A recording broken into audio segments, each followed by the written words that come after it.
Hey everybody, this is Brent Ingersoll and you are listening to the Speaking Of podcast. Thanks so much for joining us today. You're about to hear a conversation I have with my friends, Mark Clark, pastor of Village Church and author of The Problem of God, and my friend Josh Gagnon, the pastor of Next Level Church in New England and in Florida, and the author of It's Not Over. We talk about a bunch of things. We talk about racism. We talk about church and the coronavirus. Great conversation with two world-class leaders who happen to be friends of mine. I hope you enjoy the show today.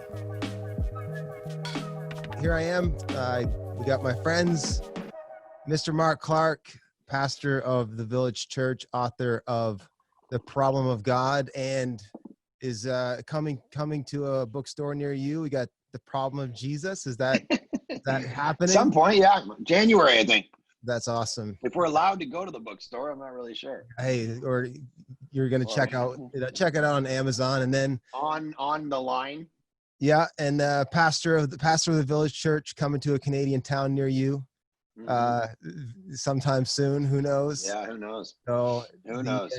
And then we also have Josh Gagnon, the pastor of NLC, not just in New England, but in the Tampa area as well, and author of It's Not Over. Friends of mine, privileged guys to have you on today. Hey, motivate me to write a book. What do I got to do to get over the hump? How did you guys motivate yourself other than someone saying, "Hey, I'll pay you to do this"? What do you do? Yeah, Josh got lots of money. That was his motive. They say that if you write a book, you get rich. Yeah, whoever they are lying. Is that a thing? Lying, liars. No, do it just out of passion. It's therapeutic. Yeah. You got something to say, and we know that you have something to say, and so you say it, and you get better at thinking and articulating, and it's good for you. But yeah, you do it because you really believe, you're in your message, and you want other people to hear it.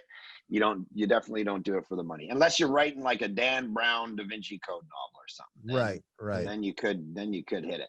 Yeah, I'm working on a whole Navy SEAL series is what. Series, nice. Okay. Yeah, that's what I'm gonna do. So that should do well. Yeah, it should do really well. Absolutely. What's it called? I don't know yet. No, okay. Fiction. It's gonna be fiction. It's gonna be Tiger Queen. I think I'm gonna call it. Oh, Tiger Queen. Okay. That sounds great. It's anyway. I'm gonna get in trouble if I keep. Yeah. Because you're gonna expose the plot. Yeah, I don't want to give it away yet, for that's sure. That's the name of the submarine that they're in all the time, trying to get the Russians. Queen. I feel like that could go in a bunch of directions that we want to. Yeah, that's great. Off that train, but and then Josh, you released your first book this year as well. It's Not Over. How's that experience been? It's been good. It's a labor of love for sure. You always expect. You have pictures of how it's going to go, and it never goes the way you envision it. I didn't envision launching it 2 weeks before the world shut down, but but we did, and it's actually done. It's done really well, and so we're excited. Man, you just got to keep pushing. You just got to keep pushing it. Nobody pushes it for you. You got to push your own book. Believe in your own book. If you don't, then nobody's going to believe in it more than you do. And so I've just kind of learned, hey, listen, trust God, but at the end of the day, make sure you put sweat equity in. So it's been good. Same thing, passion, right? It's not over. Yeah. And I mean, you're passionate about that message. So. Can you say that, Mark? It's not over. Not. I'm contracted to say it at least 4 times in this conversation. So Problem of God is Josh, it's not over. This podcast is not over, and so that's right. Just getting started. I wanted to originally, when I messaged you guys, I wanted to kind of just shoot the crap. And one of the things about my podcast is going to be a wide array of conversations. I'm not kind of committed to one lane. That may be to my detriment, but for now, I'm just talking about what interests me. And I was going to talk to you about anything from UFOs to golf to, Osteen and John MacArthur. And wow. Everything in between. But on a more serious note, I thought, there is a lot going on in the world right now. And I've got two, just great voices in the church, people that I respect, and that I'd love to get your thoughts on, the church, what's next for the church in North America coming out of Corona, but before that, like there's this little thing going on. There's a few, I don't know if you've noticed, there's a bit of a wave of outcry since the George Floyd thing went down. And I know you guys, just like me, I've seen on your social media, you guys have gone on record with, just your position on racism from a biblical standpoint, from a pastoral standpoint, and I have too. And I don't know if you had this experience or not, but I have been a little bit astounded at the both subtle and overt pushback that I've gotten from Christians, like both in my church and out, that, whether it's anger or it's just like, yeah, but, or the same rhetoric that kind of comes around the conversation of race a lot of the time. I've been really surprised by that. And I've been, in the conversations I've been having, alerted to maybe some of my own prejudices I might have grown up with that I wasn't totally aware of. And then just even aggravated by the reality of some of the positions that the church continues to hold on these matters. And I wonder what, since you guys, I know you both, and I think Josh, I think just this weekend you spoke on it, didn't you? I think I didn't see the whole message, but I saw clips. And I know, Mark, I saw like at least a 10-minute piece you did on Instagram TV or whatever. You guys both spoke on it. What's been your experience even as a pastor, going on record with this? What's your take on it? And then what have you experienced since going kind of public with it? Yeah, we've definitely desired to hit the nail on the head. We've been honest about it. I think the church, we claim that we're relevant. We got this movement of relevant churches, right? Everybody wants to be relevant. The problem is what that means to too many pastors is we wear cool jeans, wear cool shirts, have lighting and loud music, and that makes us relevant. Right. I think a relevant church speaks to what culture is dealing with, whether that's sexuality, whether that's racism, whatever that may be. And so I think for a long time, pastors haven't wanted to get in the middle of hot topics out of fear of walking on eggshells and saying something wrong. And so even when it comes to racism, my brother is a gay married man in New York. And when I was writing my book, It's Not Over, number 3, I had to reach out to him because I was like, hey, listen, I'm writing about you in here. I'm talking about your story. Do you want me to call you gay or homosexual? And it was this funny thing because he's like, because I was like, what am I going to refer to him as, gay? And he said, well, homosexuality. I was like that's like the professional way of saying it. He's like, I'm a gay dude, right? And so I think for a lot of people, even white pastors, as crazy as this sounds, it's like they want to avoid the controversy and getting in the middle because they don't know whether to say black or African American. Like they don't even know where to start because they have no friends of any other race. And so it's such a slippery topic, and it's a scary topic. But yeah, we hit it right on the. We just went after it. I had the opportunity. I was the only white dude on my basketball team in college, and so my entire college life was they call me white chocolate. And you heard that, Mark, white chocolate right here, baby. Williams. Yeah, so they call me that. So like I had that privilege of being, I've had the privilege, I don't want to call it the privilege, I've had the opportunity, which has enlightened me today, to see racism up close. Like I've never dealt with it because of the color of my skin, but I know when I was driving a car in college by myself, it was a lot different than when my friends were in the car with me.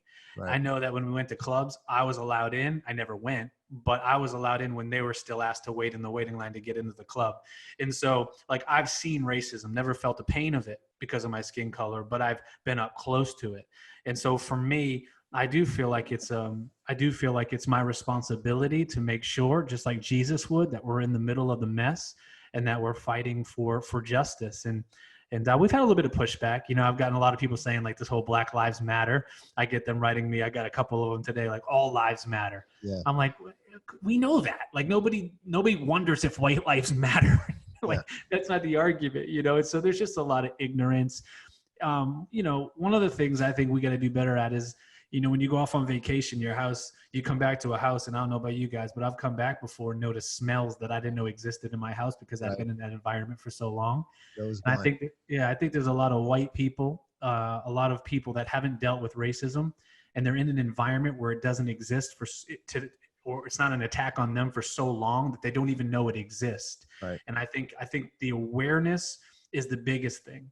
And then I think it's it's giving knowledge on how to deal with it. So yeah, we've been hitting it and dealing with it. We know it's a problem. And we're going to continue hitting it. I don't think it's ever had this much momentum. A good friend of mine, Sam Collier, he's in Georgia, and I talked to him before I preached the message this weekend. I talked to 3 of my Black friends, and I ran my notes by them just to make sure that, you know, I was speaking a language that was unifying. And he even mentioned he's not sure we've ever seen this type of momentum towards this movement. And so we're praising God for that. What's been your experience so far, Mark, since I mean, similar, right? Josh is in the US, and so he has a pretty unique experience of it that even we don't, in regard to some of the tension. But what we see when we speak out against it is that it's one of those sins that you can speak about adultery, you can speak about greed, you can speak about sexuality. When you talk about racism, all of a sudden it becomes this nuanced geopolitical conversation. Right. And it's kind of like, well, yeah, no, we didn't get into this job to become or claim to be the smartest, you know, politically nuanced people on the planet. We know that there's different narratives and different stats and different data that are telling different stories. Right. We get all that. And that's not our world. We of course do our best to understand that world, you know, hold a newspaper in one hand, a Bible in another, but we're gospel guys, we're trying to do our best. And it's pretty clear, not so much of the quagmire of every nuanced thing about police and you know, all of that. It's, man, the gospel's pretty clear, the Bible's pretty clear in its worldview about the image of God and human beings. This is a human being issue. Right. And so that's what the church, if the church isn't talking about that, you know, then we're not talking about anything. Identity, people in the image of God, equality, all of these things are gospel issues. It's Galatians 2 stuff. It's Paul going, look, like Peter's acting like a racist, leaving table. And what I understood about him is he wasn't walking according to the gospel. Right. And it's not about some, you know, so I've got some pushback. I think the main pushback, and Josh and my US friends are experiencing this to a much higher degree, is trying to walk this line of, look, when we say that we're for the Black community and want to, you know, explain the Black experience to white evangelicals, we're not saying we're on the side of violence and rioting and against police, and because that's like the kind of unwritten inference or something. And it's like, no, you can be for this and not against that, you know, all of that. And it seems like people just grab a hold of those narratives and then just, you know, go, well, if you're saying this, that means you're against, and I'm a first responder and I'm offended. Mm-hmm. And I go to your church, and I know my American friends, they've sent me texts of people, like hardcore people in the church who love the church. And they're like, I can't believe you've chosen a side over this issue. We're leaving. This is, you're being politically, you know, all this kind of stuff. And it's like, you know, there's a great book by John Stackhouse called Making the Best of It, Following Christ in the Real World. It's actually a pretty deep philosophical book about Bonhoeffer and Niebuhr and C.S. Lewis. And one of the things he talks about is there are times when Christians need to march or go use people who don't agree on every single thing that you agree on, but you can be unified with them on an issue. So for instance, Christians would march with Muslims around the issue of pro-life. You know, it's not like you have to, every little piece of the political theological thing has to agree. You're not going to go, well, he's a Catholic, we're not going to go on that pro-life march together. It's like, what are you talking about? We work together, as Stackhouse says, with Mormons and Marxists sometimes to do societal change, if that's what it takes. Anyway, obviously very complex issues. And I think that's the pastoral experience right now is, man, I'm, at least in the US, you guys are getting it from both sides. And I was getting that, and I do get it right now. But we're getting it about all the COVID stuff. Yeah, the same as well. Yep. We were getting, you need to be the spokesperson. One email would say, I need to be the spokesperson for the fact that the government's keeping us in our homes, right. and Bill Gates is trying to give us vaccines and get our DNA, in his house for the aliens. And then on the other hand, I was getting, you need to speak out against the conspiracy theorists, Right. because they're dangerous for society. And when you don't speak out against it, you're not being a pastor. And that was like email to email to email. Right. And so anyway, I'll stop. But my last point on this is to say, on that particular issue, I think the ethic in Romans 14 is helpful, where it's like, look, one guy eats vegan, one guy doesn't. We believe in the gospel. Right. Don't bust the guy's horns about whether he eats vegetables or not. It's a non-essential. But that, and so the pastor, I don't think the job is to get up and make a statement on COVID, Right. on, whatever. But on this issue, it's different. I actually think this is part of the biblical, it's not some thing Right. going on around conspiracies, of the day. So anyway, I think we have to discern when it is time to speak up and when it's time to actually go, actually, my job as a pastor is not to take a side on this issue. I got to reach both sides with the gospel. From like a pastoral sort of, even just kind of putting like a biblical perspective on, and you're looking for the, I don't know what the word is, just the behind the scenes reality to all this. What is it for you what makes it, what's at the root of all this? Like the very fact that you can say something so matter of fact that's so obvious, that like Black Lives Matter, and yet this gets pulled into being some divisive thing. Like what do you think's at play? If we, like it says, like Paul said, we war not against flesh and blood, the powers and principalities of darkness, specifically from a spiritual rootedness. What do you guys think's at work when it comes to this? I mean, we're just seeing division being brought to the forefront in a bunch of arenas right now. And when you put on spiritual eyes to see maybe what God is trying to maybe bring to the forefront, what do you see in that? Like, what's the meta narrative, I guess, behind the thing behind the thing? Does that make sense? Like, what do you think's going on driving this?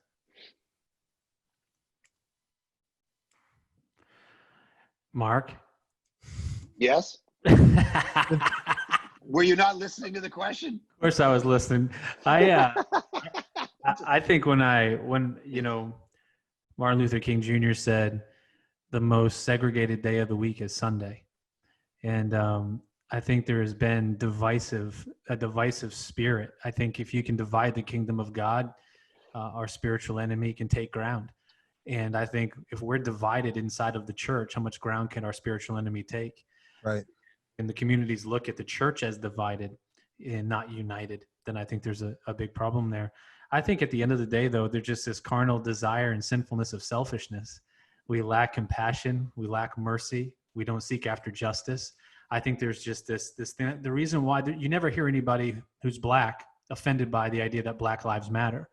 It's only people who are white that get offended by the idea of Black Lives Matter. And it's because it's this feeling of I no longer matter.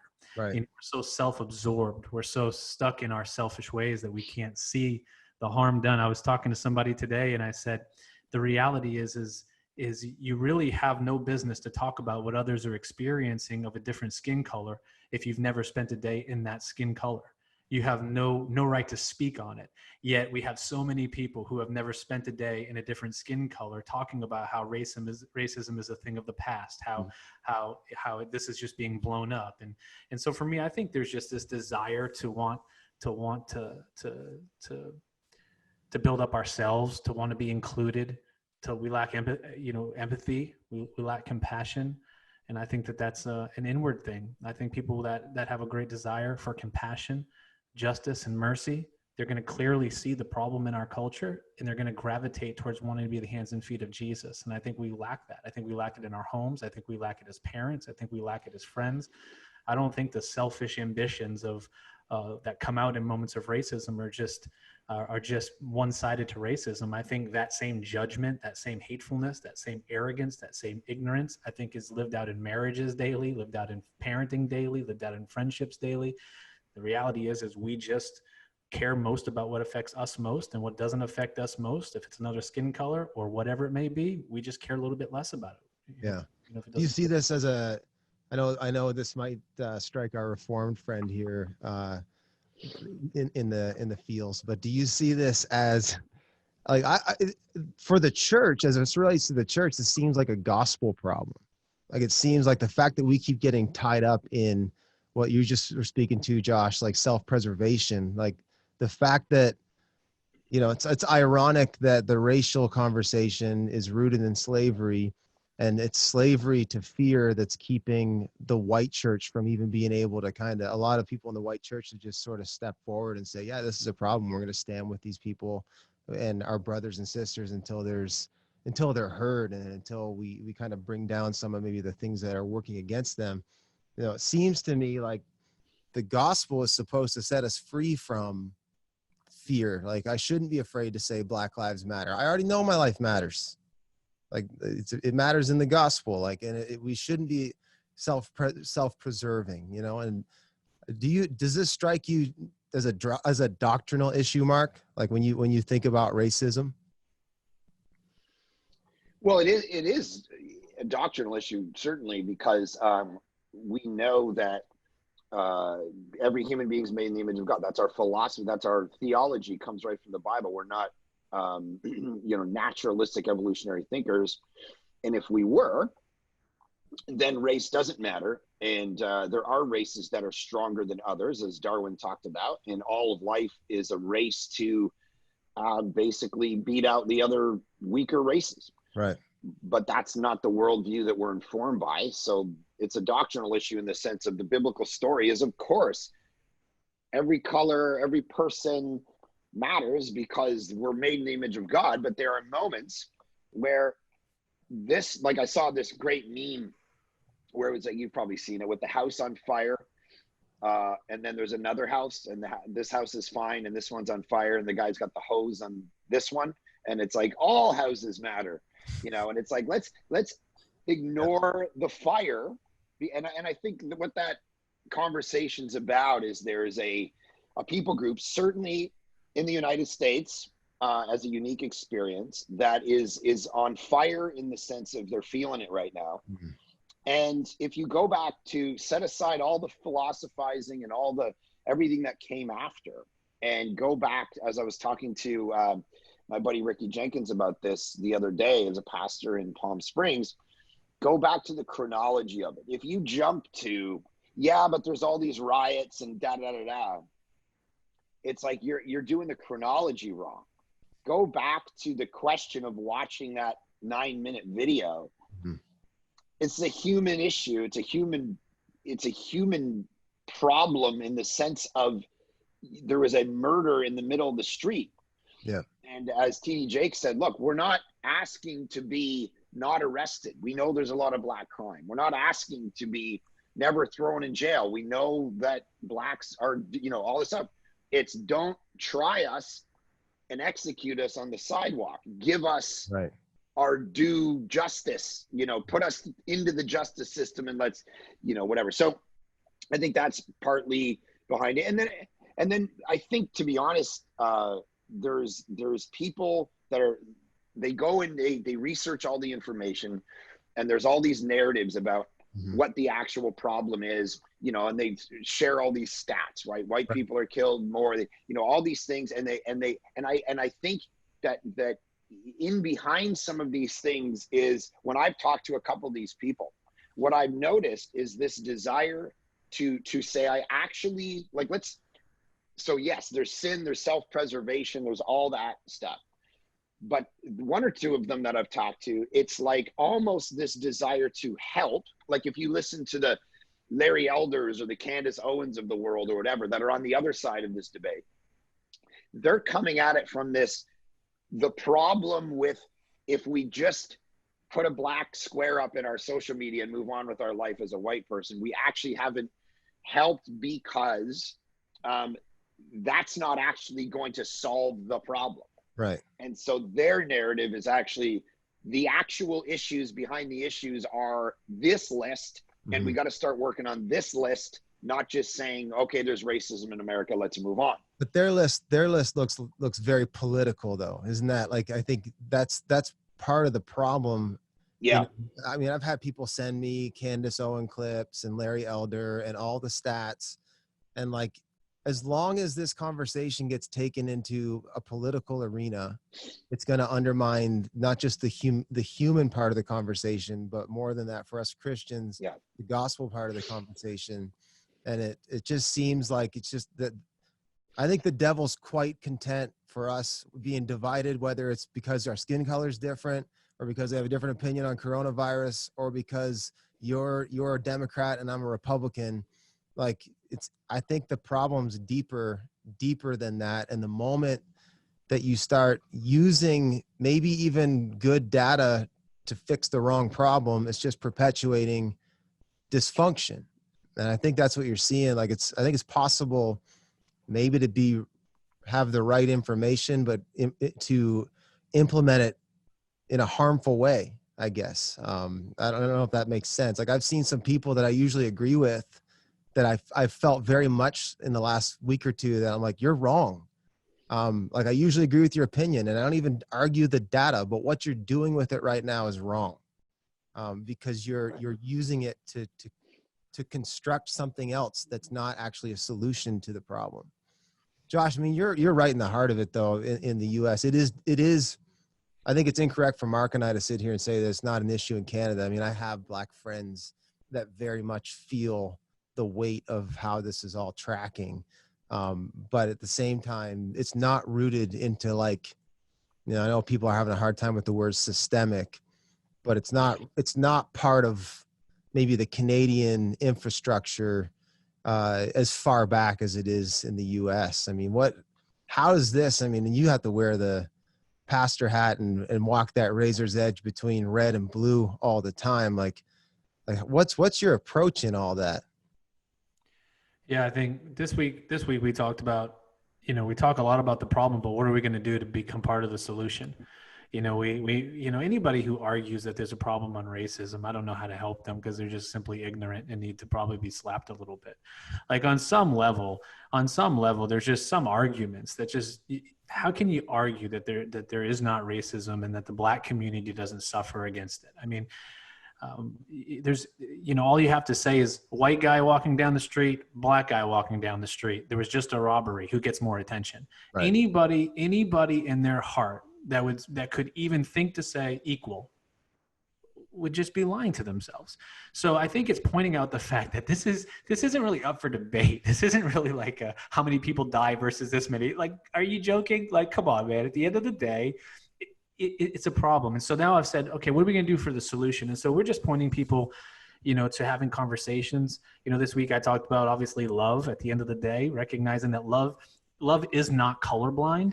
Was a big conversation I had this week. Love is not colorblind. I think for a long time, I think DC Talk even put out a song, didn't they? Something about love being colorblind or something like that. I don't know. I could be wrong on that. For my time, homie. Sounds good. Mark wasn't a Christian. Mark knows nothing about DC Talk. Hold on. He was smoking a joint at that moment. And I was colorblind. But we were talking, about love is, everybody talks about like be colorblind. I said, love isn't colorblind. You don't be ridiculous. The goal isn't to be colorblind. The goal is to celebrate color. Mm-hmm. And so there's a thought where we can go through life as ignorant, white, Black, brown, you name it, people, or we can go through life recognizing we look different, we act different. And here's the thing, there are differences in culture. Yeah. There's differences in upbringings. There's differences in neighborhoods. And that's okay. We can celebrate the difference without being colorblind. The goal isn't to not be colorblind. The goal is to celebrate the difference of color. And so I think that's what I'm teaching people, like, we got to love. And then talking about how to listen. Like, if you don't have any Black friends or brown friends or Asian friends, if you don't have any Hispanic friends, at the end of the day, you really shouldn't even have a seat at the table until you can bring some sort of wisdom, some sort of acknowledgement that you have no reason to even speak. And so, the first thing we need to do is we got to have friends. We got to get into different circles. We've got to listen so that we can learn. And then we talked about how the last thing I say is we've got to lead through this. And one of the things I think all parents should be doing in this moment is showing the video to a kid that's appropriate age of what happened to Mr. Floyd. And we got to be bringing that to our families and saying, this is the racism, this is the hate, this is what's happened in our country, where I live. This is what's happened for years. And this is a moment to lead our kids, because what took place for centuries is not going to be overcome in my generation. When I die, racism will not be defeated. But I do think that my kids, potentially kids, could live in a completely different universe than we live in today. You know, you're not going to fix hundreds of years of problems with 2 weeks of rioting, 2 weeks of protesting. It's not going to be fixed. However, we can start to move that ball down the field. And so, you know, we're just talking about, you know, making sure that we're taking those appropriate steps. And I've gotten some great emails in. I'm talking like powerful emails. People saying, listen, I grew up with a racist family and I never even understood that there still was racism, because where we are in New England, some of our locations are in white communities. You know, we may just have and then in Tampa, you know, we have a very diverse church. And so, you know, I'm preaching to the locations in all different demographics. And truly a white community in New England, honestly, the reality is they just have no awareness of the problem because it's just not on their front door. It's not there. It's not on their porch. And so it's just bringing the awareness, but we're here. I mean, we'd be similar, right? I mean, we're an extension of where the New England of Canada, essentially where we are. But the interesting thing though has been there's ignorance. We've found, even as we've kind of had these conversations, there's ignorance within the white community, same as you. Just, you know, I didn't grow up with any black friends. I didn't have black friends until I was an adult. So it's just ignorance. It's not malice. It's not hate, but there's a level of just uncovered ignorance and assumptions, perhaps. Yeah. And I think it's important for us as white evangelical leaders to have a place of sympathy to that statement you just made. I think that we can come at it, and because I personally am not racist, and I've personally been placed in very diverse situations for many years, that I can now go to the extreme of saying, man, if you're white and you don't understand that other races are equal and that you're absolutely ridiculous and you're ignorant, you're an idiot. I think there should be a level of sympathy where we understand you always fear what you don't know. And a lack of knowledge will create an increase in fear. And so stepping into our white communities and saying, I know systematically, or I know politically even, that you've been brainwashed through movies. I mean, watch movies over the last, several decades. The black man in the movie has a typical role. The reality is subconsciously we've been trained to think certain ways. And so you go into these all white communities who have grown up in a polluted cultural reality, and they feel these certain ways, yet they've kind of subconsciously been taught to feel certain ways by news coverage, so on and so forth. So I think that what we can do as white evangelical leaders is not just hate on all white people who are struggling in this area, but love them towards change, love them towards knowledge, and teach them the wisdom that will actually change their opinion based on the knowledge that we're helping them gain. You make such a good point about just like the subtle ways that stuff is ingrained, though. I mean, I think back to like watch Dumbo, the Disney movie, right? Like do you guys remember that movie, Dumbo, the cartoon? Like there's like the black characters in that movie are crows, and they speak as though they're uneducated. And like, I mean, I remember watching it a couple of years ago with my kids and thinking, whoa, they're portrayed as black characters with black voices. They're the only African-American sounding voices in the whole movie. And it's like, these are the subtle things that kind of subconsciously train us. But I think that's an amazing point you make, Josh, about just, so if either one of you guys showed your kids, you both have kids. Have you guys watched that with your kids? Dumbo? No. No, well, that's not as egregious, but there's similar undertones. I haven't shown it to my kids yet. No, I haven't either. But I didn't show the entire 9-minute clip, but I did show a portion of it, and then I explained what ended up happening. And my kids, it's funny, you know, because we've been in a diverse atmosphere, culture in my home, you know, my kids, it was just a few years ago, they're 13 and 12 this summer. And we were watching the sports and they had mentioned somebody did something. And I said, who? And they're like, that person. I said, who? And they said, finally, they said the tan one. And I thought it was pretty funny that in their mind, they didn't even notice say black. They said the tan one because they know their skin can get tanner and darker. And, you know, I thought that was I thought that was pretty pure. Now, through all this, I'm sure they've recognized there's white and black lingo and brown lingo. However, I think that would be the goal for me. You know, my son had a choice this past year in school to pick his hero of his to write a paper on. And he actually picked Dr. Martin Luther King Jr. on his own, never even said anything about it. That was his hero to write about. And so I sent that to some of my friends, and, you know, that shows us there's hope. You know what I mean? That's somebody who should be celebrated. And I love that a white boy at 12 years old is celebrating him. So there is hope. Yeah, we talked to our oldest about it because she was seeing it on Instagram and stuff. So had the conversation. It was like tears, not understanding why, like, so we're very close. We take a lot of trips to Uganda and very close with the whole community in Uganda. And like my kids, like all their friends. And it's like, what, I don't get what the deal is.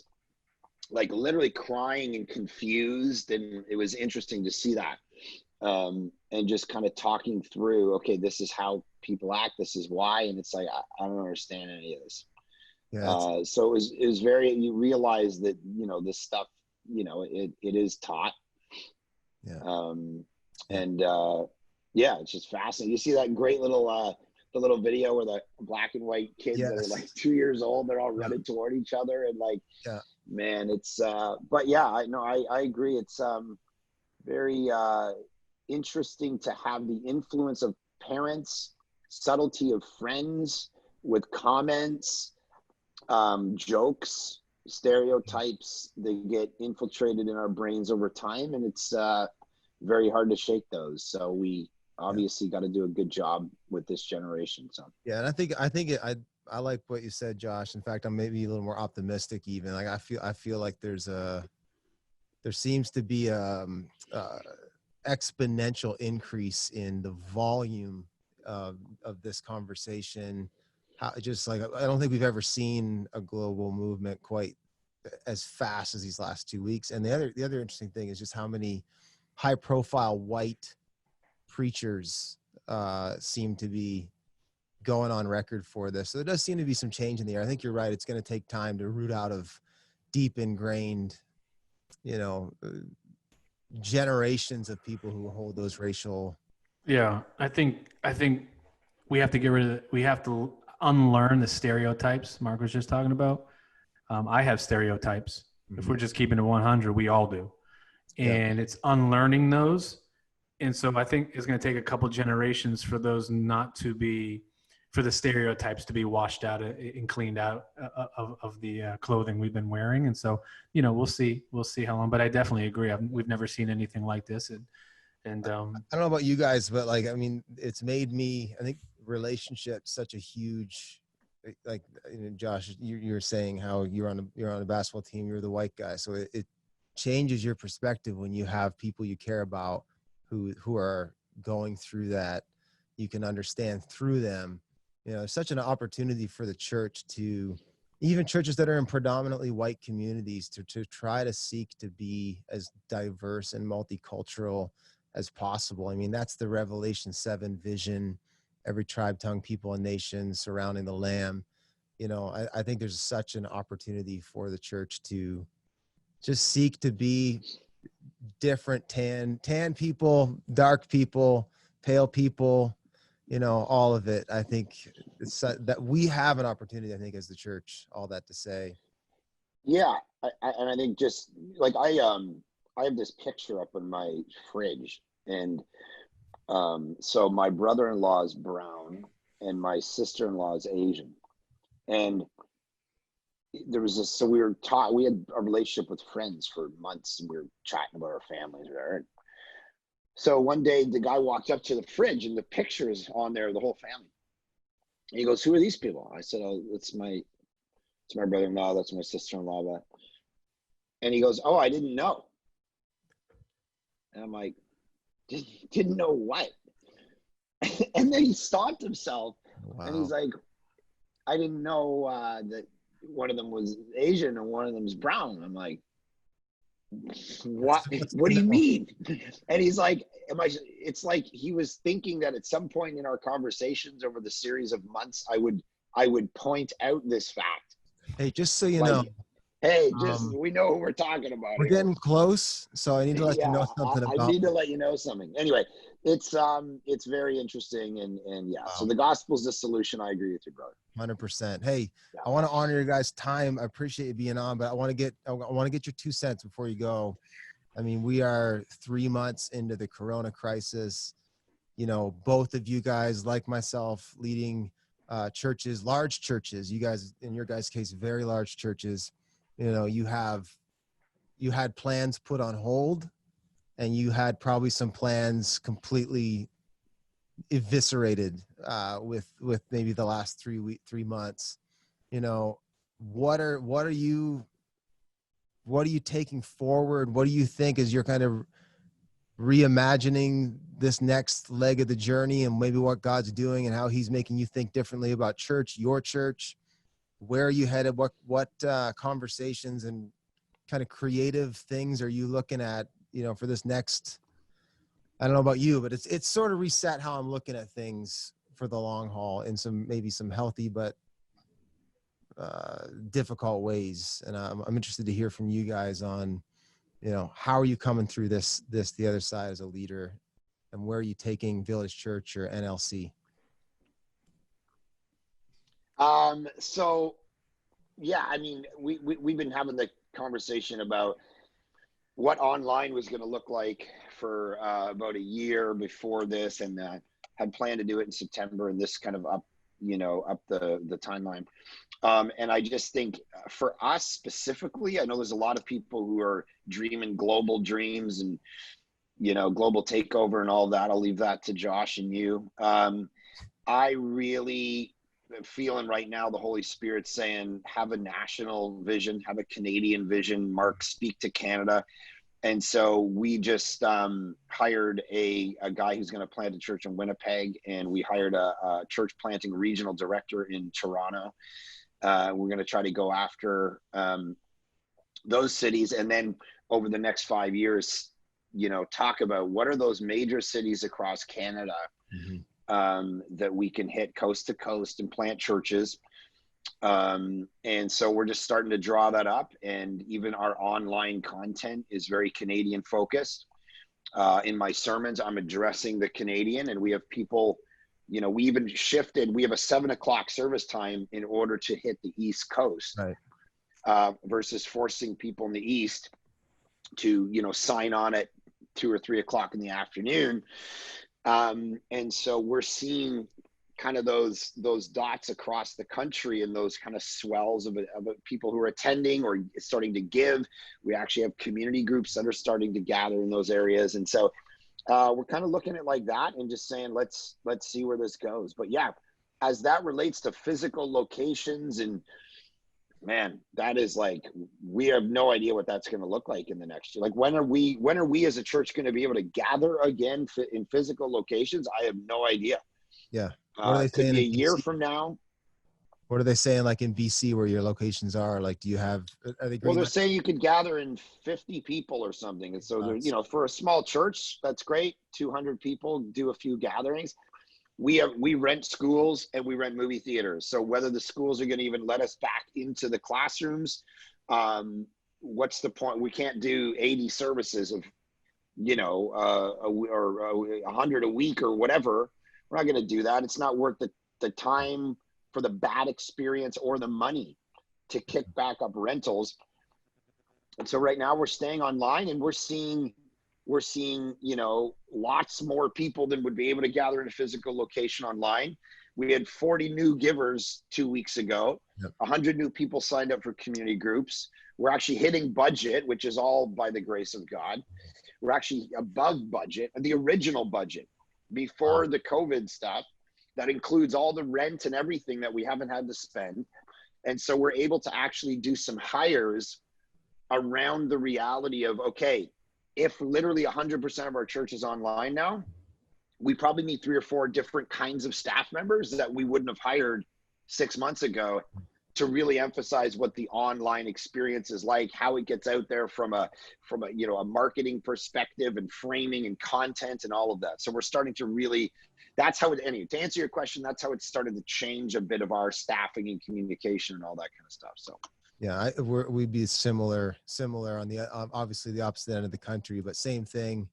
Seems to be like a decentralization, even like a migration of the church happening right now, right, where people aren't connected geographically, they're more connected demographically, or just really, yeah, it's philosophically quite, or yeah, yeah, it's quite interesting. So what are you seeing, Josh? Yep, a lot of the same. We're working on our microsites and really seeing this as an opportunity to reach those pockets of people. Like Mark is saying, we've got someone focused on that entirely, on creating a structure and systems accountability for different microsite groups. So we've got one in Naples, Florida right now. We've got a couple others kicking up. And so we're going to create an entire site for just our microsite startups, where they're just going to be underneath leadership being fed. But at the end of the day, they're going to do it in their homes, because we can still meet in homes. Yeah. So we're making it up as we go. What we're not doing is we're not doing any side steps. We're making sure that everything we do is something we're going to continue to do in the future. Yeah. And I don't want to take a bunch of side steps, waste all sorts of energy and resources, so that when we open back up potentially in physical venues in 6 months from now, 4 months from now, 2 months from now, all of a sudden now everything we've done has gone to waste. And so everything we're doing is forward steps that we're going to continue to do once we do have the opportunity to reopen. And so it's just taking more of the same ground in a different way. Right. And I think in the future, it'll compound upon itself. We've seen, you could almost, in a strange way, you could almost argue that this has been the strongest 3 months that we've had as a church. I could tell you in a lot of ways, it's been the best 3 months we've ever had. Financially, it's been our best 3 months ever. In a lot of ways, attendance has been our highest 3 months ever. And I'm not just saying that because, we have all sorts of views online, but, giving units and on and on. We're just we're really just seeing an increase in influence and you wonder though, if that is, like, you think of this, the landscape of the church, and is this a pruning season, and is God going to more and more anoint platforms and voices and communities that aren't so much connected to one geography, and like there is Village Church and they're all over the place, and there is NLC and they're all over the place, and there are voices instead of places that are kind of becoming the glue, I guess, that's holding a community together. Yeah, I think the biggest question we'll have to answer now is the I don't want to say the importance, but where the physical venue now fits. Yeah. I think we're going to have to answer that. Where does that physical venue of 1,000, 2,000 people in a room now fit? I think we could all say there's reasons for it, and I can tell you there is, and we want to get back to that. However, I would just say, we're going to see such a movement without those things. Financially, the freedom without those things is drastic, which you can do in ministry, the amount of resources you can give away in advance.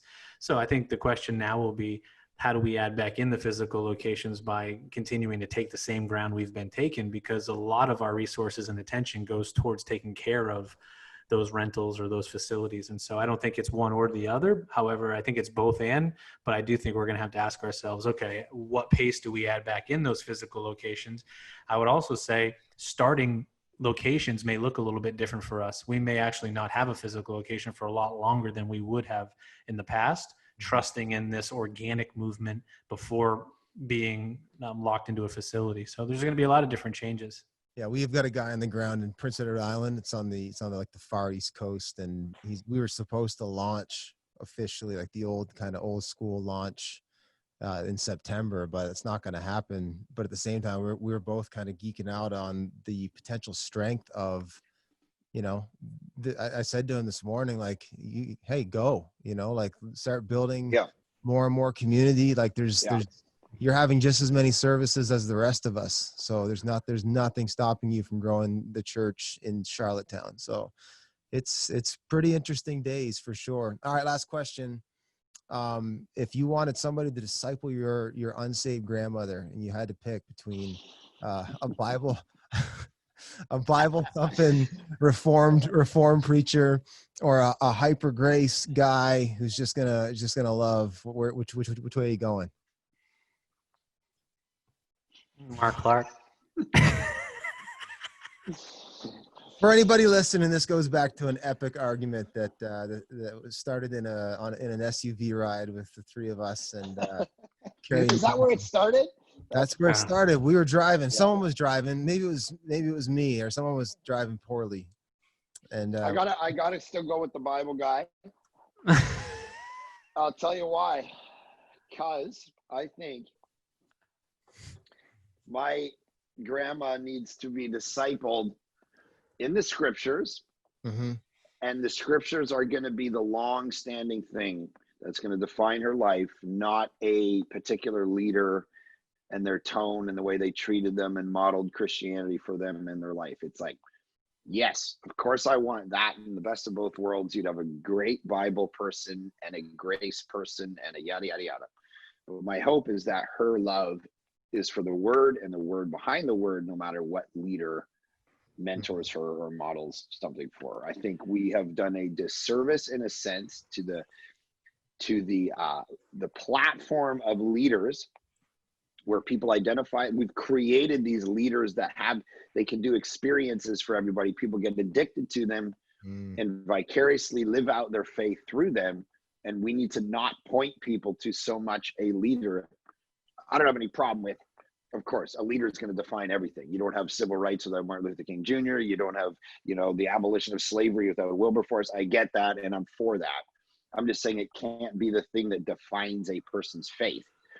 When they wake up in the morning and they get a cancer diagnosis, their charismatic, doughy-eyed leader is not going to give them the confidence and the ability to live life. It's the steel in the spine that the scriptures give them, which is why I would take a Bible guy. Anyway, you make a good point.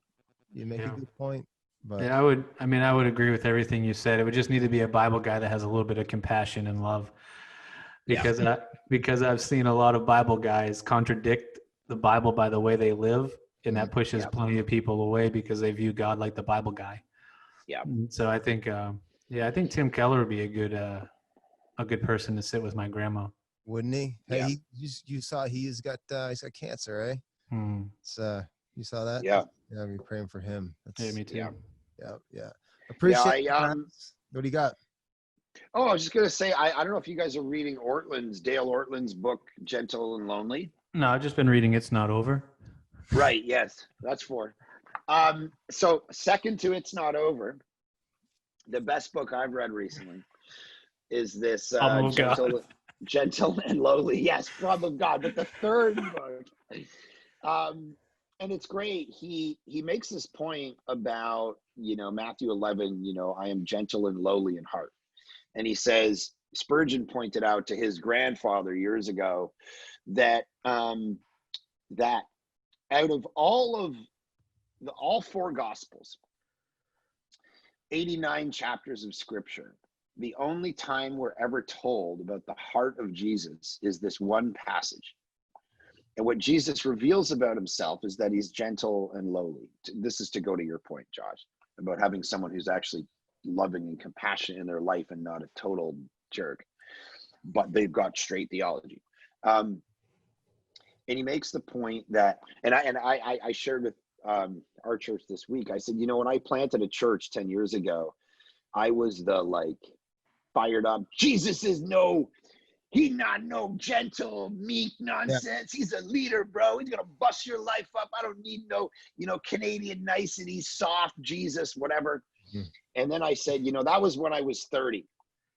And now I'm 40 and I got 10 more years of sin under my belt. And I need him to be gentle and lowly.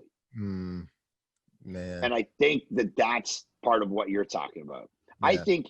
I think oftentimes we've abandoned. I agree.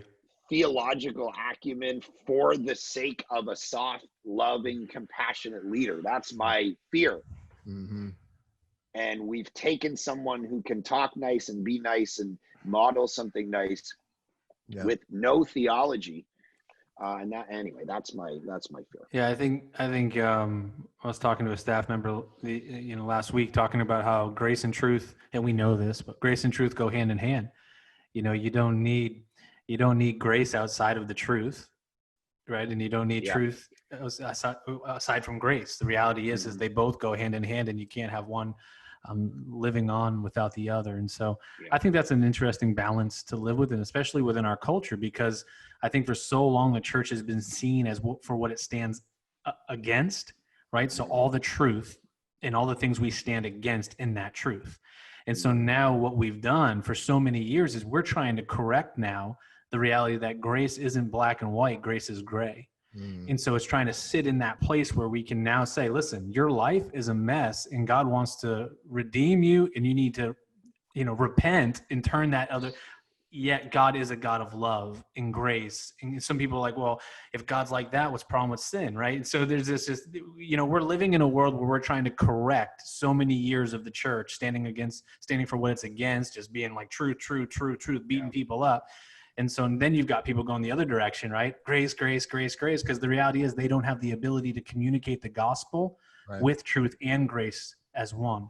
And so that's why I think you have a lot of people that go the full direction of grace, is because outside of, they can't communicate it any other way. It takes a person like Mark. You're wonderful at it. Really, honestly, I think, we're very close. We're very close friends. So I usually say this thing when I'm busting you, but very, very, very gifted at being able to present the truth in a way that feels graceful. And so you've grown in that too. And I've also seen the focus on Canada as of late. I wanted to say that too. I've noticed that.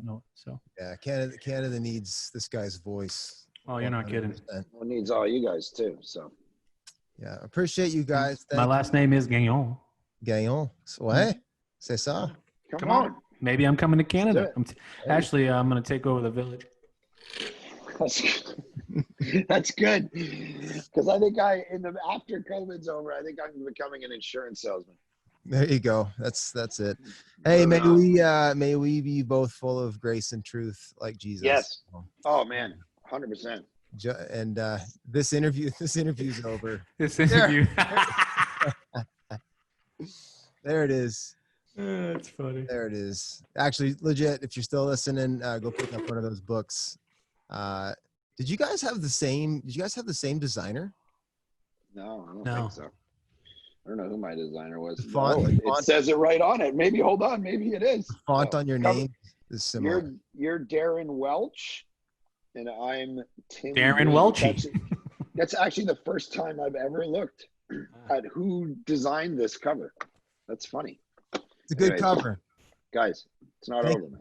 It's not over, and it's not over. You can always solve the problem of God. Come on. It is the big problem, and all the problems of heaven and earth shall. What is the quote Tozer says? All of the problems of heaven and earth, though they were to confront us together and at once, would be nothing compared with the overwhelming problem of God, that he is, what he's like, and what we as moral beings must do about him. Brilliant. Yeah. In fact, and of course, that's where I got the title. I was going to call the book Skeptics Forum or something like that. And at the last minute, the manuscript was done. Everything was over. They were designing a book cover. And my buddy was reading Tozer and just like texted me it as a little devotional thought, that quote. And I was like, the problem of God. I love that phrase. So yeah, huge. Tozer, can't recommend. And thus the movement began, guys. Yes. Problem of Jesus coming out next. Lots of problems. Problem of Judas. You done writing that? Judas coming out. Problem of Jesus is written. Yep. Awesome, man. Has it been accepted? So they wanted 50,000 words. I gave them 105,000 words. And so now they're getting back to me on the first edit. And then I start writing the third book, which we're still debating what it should be about. But I think it's going to be called The Problem. You should give me the other 50,000 words. I'll call it The Problem of JC. Oh, perfect. And then you're done your next book. What's that like when you hand in 100,000 words and they come back at you and say, yeah, 80% of this sucks? Yeah, well, it's hopefully they don't say that. It's just 80% of this is great, but we can't use it because no one's going to buy it. Right. When it looks like this. And so, so I'm like, all right. But I honestly, so Problem of God is 80,000 words. So if I can get it to 80, that's good. I can't write a book short of the Problem of God. I mean, that's. I'd handed in 40,000 words. Yeah. And they were like, you did? And they're like, can you get us another 10? I was like, work on it. So you're looking up words. Yeah, my next book launches in January too. Does it? Oh, nice. A year from. It's going to be like. No, January 2022. Oh, okay, good. Is it? What is it called? It's Not Over Again? It's not over still. Still not over. It's still not over. I'm thinking about doing a book on thoughts. Oh, wow. Oh, interesting. How tell me your thoughts, I'll show you your future. Not that title, but that idea on just the power of our thought life. Right. That's awesome. I You guys inspire me. I'm going to go start mine. What are you going to write on? What's your idea? You have to have an idea other than It's the Navy. I'm wrestling with my idea is like I'm wrestling with writing a book for the church, and not like I'd rather write something that's going to help, the average person who attends the church, but I feel like I have something to say to church leaders as far as transformation and renewal and that kind of thing. Right. So, right. Yeah, I'm just wrestling through putting a ton of work into something that might not actually get seen very much. Well, just chip away at it in the cracks of life. Yeah, all those cracks. Yeah. Create the cracks. There's a lot of cracks during COVID. COVID. You know what I've found? I have resistance is a real thing. The war of art. You know what I did? COVID started, and I was like, you know what I'm going to do? I'm going to take a day, a week, and start hammering this thing. And what I did instead was launched a blog and a podcast. So you're filling the cracks. You're filling the cracks. I have anything I can do to not start hammering away, but I got to. I got a burning in me to desire to do it. Good. Well, I'm looking forward to reading it. It'd be great. Yeah, I'll have you guys endorse it. So. Yeah. Yeah. Thanks, guys. You know what's? Hey, just on this note for a second, I want to say something, Josh. Here's what you're great at. So the first time I asked you what your first book was about, you said the word dreams, and I'm like, oh, I don't even know where this guy's coming from. It was like the Book of Daniel or something. And then this time we asked you, and you said thoughts. So you were able to summarize what you're writing a book on in one word, which is brilliant. I couldn't do that. We're excited. I'm more excited. I'm excited. It's not over. It's had a good little run right now. Especially after COVID kind of got a little bit less of the attention. I'm super excited. We're hoping COVID is over. Yeah, I'm super excited about the next project here. It's funny. I didn't even have an Instagram page when I did the It's Not Over when I right. So it's been pretty fun to see that. Yeah, right. Guys, thank you. Okay, rock on, brother. Thanks for having us. Appreciate you. You guys, love you both. Appreciate you. I respect you. Thank you guys for your time today. And love you, boys. We'll be in touch. Peace. Rock on, homies. Hey, thanks so much for tuning in today. I hope you enjoyed my conversation with Mark and Josh as much as I did. Hey, do me a favor before you sign off on your device or whatever platform you're listening on. I'd appreciate if you would do me a favor and subscribe, maybe even write a review. That would help us get the word out to as many people as possible. Thanks for listening to the Speaking Of podcast.